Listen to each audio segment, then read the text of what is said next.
Hello students, आप सबको world of physics में खुशामदीद है।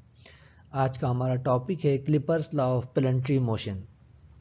क्लिपर्स ने टोटल 3 लॉज दिए हैं, first law, second law and third law. जो फर्स्ट 2 लॉज हैं उसने वो 2 लॉ 1609 में दिए थे, और जो थर्ड लॉ है उसने वो 1618 में दिए थे, तकरीबन 9 साल बाद। इसकी जो इसके 3 लॉ से फर्स्ट लॉ को हम कहते हैं लॉ ऑफ ऑर्बिट्स भी कहते हैं, और सेकंड लॉ उसको हम लॉ ऑफ इक्वल एरियाज भी कहते हैं, और जो थर्ड लॉ है उसको हम लॉ ऑफ पीरियड्स भी कहते हैं। तो हम सबसे पहले जानेंगे कि इसका फर्स्ट लॉ क्या कहता है।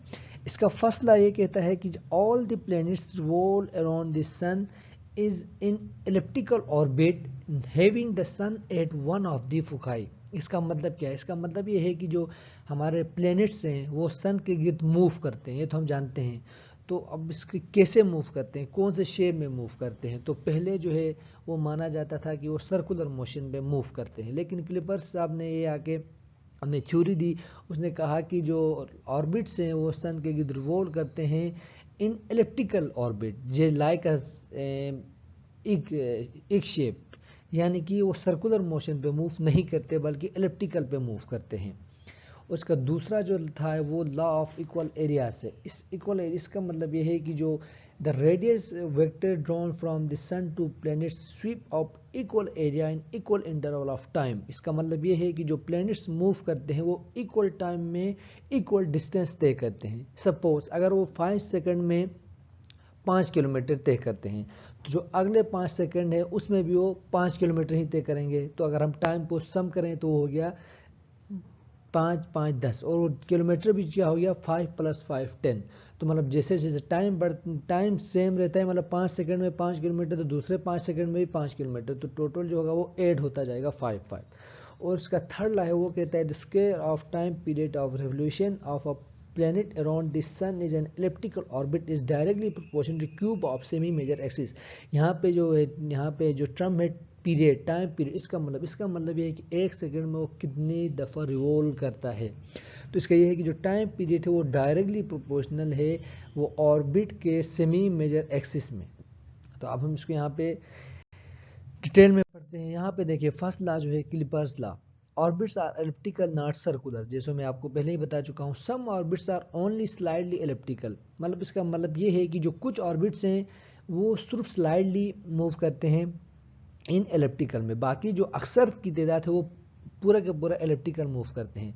अब जब वो एलिप्टिकल मूव करेंगे तो अब आप खुद इमेजिन करें, या यहाँ पे पिक्चर देखें, ये पिक्चर जो है इसमें दिया हुआ है एलिप्टिकल जो है एक शेप का है। तो यहाँ पे जो कुछ टाइम में जो होगा वो अर्थ जो होगा वो सन के पास आएगा, लाइक दिस ये वाला। यहाँ इसको हम क्या कहते हैं, यहाँ ऊपर दिखा था the point marking the nearest approach of planet to the sun, इसको हम कहते हैं प्रीलिहेलियन। और एक टाइम दूसरा है जिसमें जो सन और ऑर्बिट है उसका डिस्टेंस ज़्यादा होता है, ये वाला पॉइंट। तो यहाँ इसको हम कहते हैं एपीहेलियन। और जो हमारे सीजन्स ओकर होते हैं 4 सीजन्स, वो चारों डिपेंड करते हैं क्लिपर फर्स्ट लॉ पे। इसी लॉ के मुताबिक हमारे जो सीजन्स है वो ओकर रहते हैं। जैसे कि आप देखें यहाँ पे ये प्रीलिहेलियन, इस टाइम क्या हो रहा है, अर्थ जो है वो हमारे सन के करीब आ रहा है।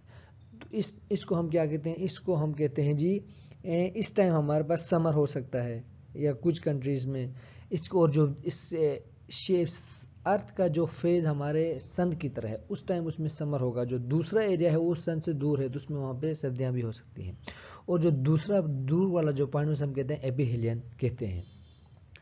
और अब यहाँ पे है, इसके बाद हम एक यहाँ पे एक और पॉइंट है, ये वाला पॉइंट। यहाँ पे देखिए ये पॉइंट जब प्रीलिहेलियन होगा, जब वो क्या होगा, पास होगा, अर्थ जो है हमारे सन के पास होगा, तो उस टाइम क्या होगी, ग्रेविटेशनल जो इफेक्ट होगी वो बहुत ज़्यादा होगी। तो जिसकी वजह से क्या होगी, वेलोसिटी भी ज़्यादा होगी। तो यहाँ पे काइनेटिक जो एनर्जी है वो उस टाइम ऑर्बिट की ज़्यादा होगी, प्लेनेट की ज़्यादा होगी जब वो सन के पास होगा। और जब प्लेनेट दूर चला जाएगा सन से तो उस टाइम एपिहेलियन में क्या होगी, ग्रेविटेशनल जो इफेक्ट है वो कम पड़ेगी, तो उस टाइम वेलोसिटी क्या होगी, वो भी कम ही होगी। और हमने आप कहना है क्लिपर सेकंड लॉ, जो हमने क्लिपर सेकंड लॉ का हमने बताया था कि इक्वल एरिया में इक्वल इंटरवल ऑफ टाइम तय करता है। यहाँ पे अब आता है हमारे पास जो क्लिपर थर्ड लॉ है। इसको थोड़ा समझने में प्रॉब्लम हो सकती है, थोड़ा डिफिकल्ट है। तो यहाँ पे लिखा हुआ है relates orbital period to distance from the sun, period is the time required to one revolution. मैंने पहले बता चुका था पीरियड का मतलब क्या है, एक रिवोल्यूशन कंप्लीट करना, मतलब एक सर्कुलर जो रिवोल्यूशन कंप्लीट करने में जो टाइम लगता है उसे हम कहते हैं पीरियड कहते हैं। तो क्लिपर्ट थर्ड लॉ क्या कहता है, जो पीरियड है मतलब जो एक सर्कुलर मोशन तय करता है ऑर्बिट हमारे सन के, तो वो डायरेक्टली प्रोपोर्शनल है सेमी मेजर एक्सिस की, क्या है वो डायरेक्टली प्रोपोर्शनल है। As distance increase the period increase. अब आप सपोज करें जब कोई अगर सर्कल बड़ा हो तो उसके लिए टाइम ज़्यादा लगेगा, अगर सर्कल छोटा हो तो क्या होगा उस टाइम वो टाइम कम हो जाएगा।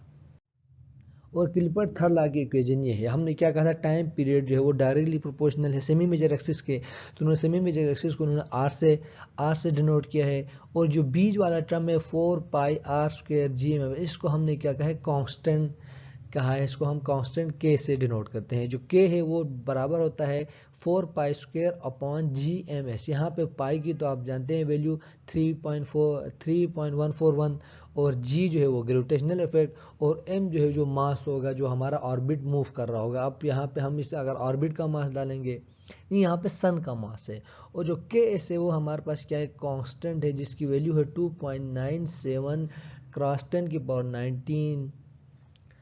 अब क्लिपर से अगर हम टाइम पीरियड फाइंड करना चाहें, पीरियड एंड स्पीड अप, अब हम ये जो था ये तो फार्मूला था पूरा जो हमने पहले पढ़ा था, अगर हम यहाँ पे टाइम पीरियड फाइंड करना चाहते हैं किसी ऑर्बिट का, तो इसके लिए हम ये वाला फार्मूला यूज़ करेंगे T = 2π√r³ GM।